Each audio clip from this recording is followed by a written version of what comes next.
Hello and howdy howdy howdy. Welcome back to Dragon Scale Hobbies, where we are working on Cypher. Yesterday we primed him up, and now the primer is all nice and stuck down. So we're ready to do some of the fun stuff. So we have a game plan for how we're going to do him. So the very first thing we're going to do is his armor on both pieces, because we still have them split up into two.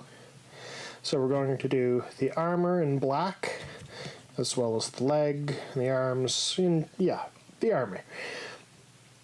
We're going to give it, we might give it a couple highlights, but once we're done that, we're going to focus most of our efforts on the face, which is going to be my main goal for today, getting a good skin transition and face bits to them. So we're going to load the airbrush with some Raven Black. So just a little bit, you don't need too much. And this one first.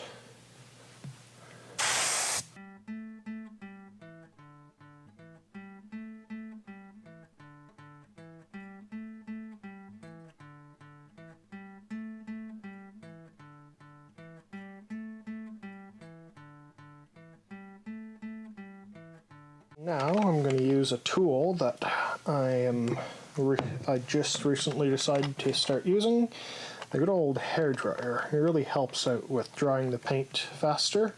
It keeps you working more consistently. You don't have to constantly get up and wait for paint to dry. So let's use this from now on, shall we?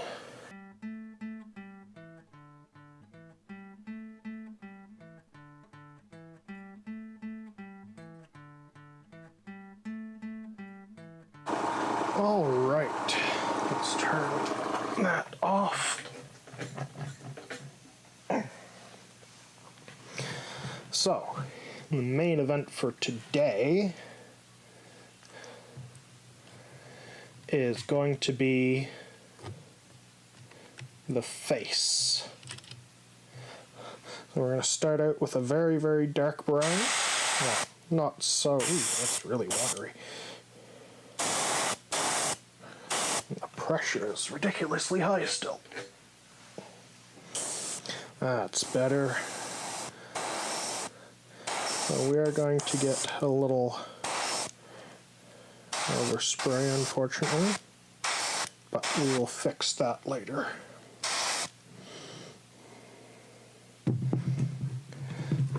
Okay, and now we're going to use the hairdryer on it.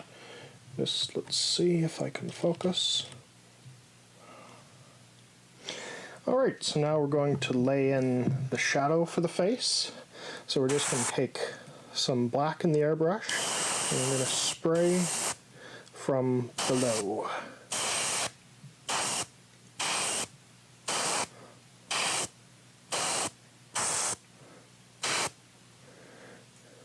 And there, a little more on this side.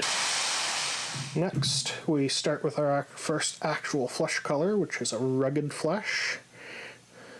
Any peachy color will do.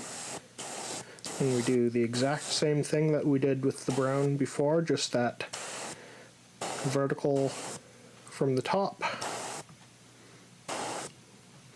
until we're happy with it. And you don't want to go overboard. Okay. That right there is good. And finally, our last highlight is going to be in a fairy tale flesh, but an elf flesh would work as well. I'm just going to come in as light as you possibly can. Like that.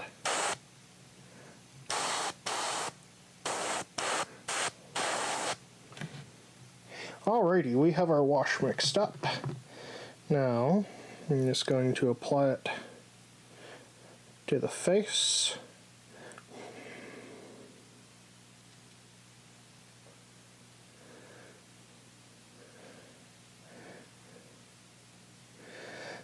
That should be good. Now I'm going to dry it with the hairdryer. There we go. His face is done.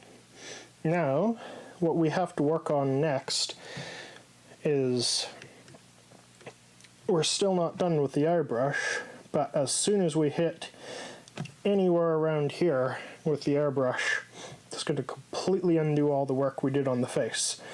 So, we're going to do something to prevent that. So the first thing we're going to do to protect our hard-won face is we're going to hit it with some gloss varnish. That's going to give it some armor. And then we have some liquid mask that we're going to apply over the face as well. So we're going to let that varnish dry, and then we're going to hit it with the liquid mask, and that should protect the face completely. You can go directly to liquid mask, but I'm always paranoid that it's going to stick in places that I don't want it to, and while picking it out again, I will end up damaging the paint job underneath. So we're going to use the varnish first. Okay, so now we're going to mask the face off. This is liquid mask from Vallejo. There are other companies that sell it. You just want to pile it on until it covers the entire area that you want to protect. So whatever you do, do not use your best brush with this. It clogs up bristles like nothing I've ever seen. And just try your best to keep it off of areas that still need work, like that.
Alright, now we're just going to move up to that bone color and see how we like it.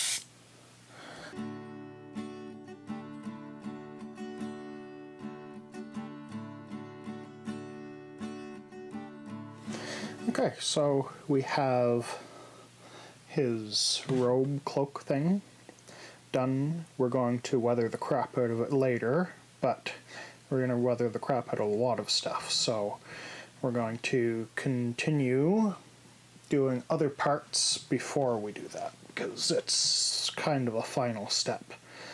So we are going to finish up the airbrush work, and one of the last things we're going to do is the plasma in the gun. It's a little detail, and it's really easy to do with the airbrush.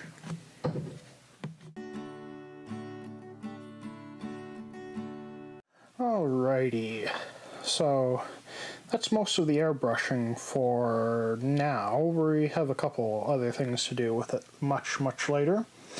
So now we're just going to clean up our mess, go around to all the black armor. I was hoping I could mask it off after I airbrushed it, but liquid masking is, let's call it a tricky material. Every time I use it, I regret it. So we're going to do this by hand, which is fine. so sorry about that. I got a little carried away with some of the details. I just highlighted everything up. And now we are priming the compressor so we can give them another coat of varnish all over. And then we are going to weather the crap out of him. Going a little bold with him. But while we are waiting for... Oh, come on, open. While that is going, we're going to do the base. I decided, again, go bold with him. It only matters what I think about him, I suppose. I guess, maybe, probably not, but yeah, that's the way I'm going. So I'm going to get this base all together, and we're going to weather him and the base at the same time.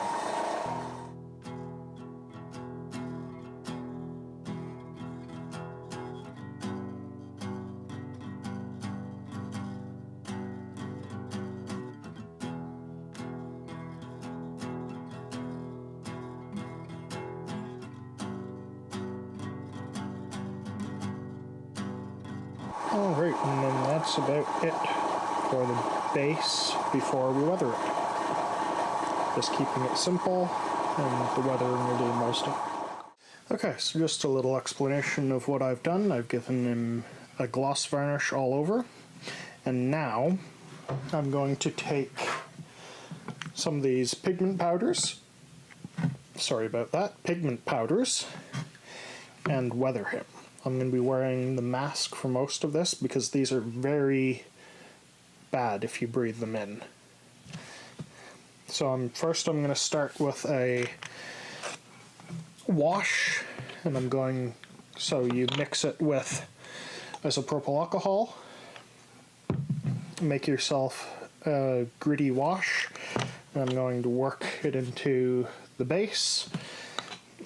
And I'm going to do some of the lower areas. I'm going to work it into the cloak, into the little rips and tears, and then we're going to switch over to powders to give it a dry, weathered look as well.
Alrighty folks, sorry I went ahead and finished him.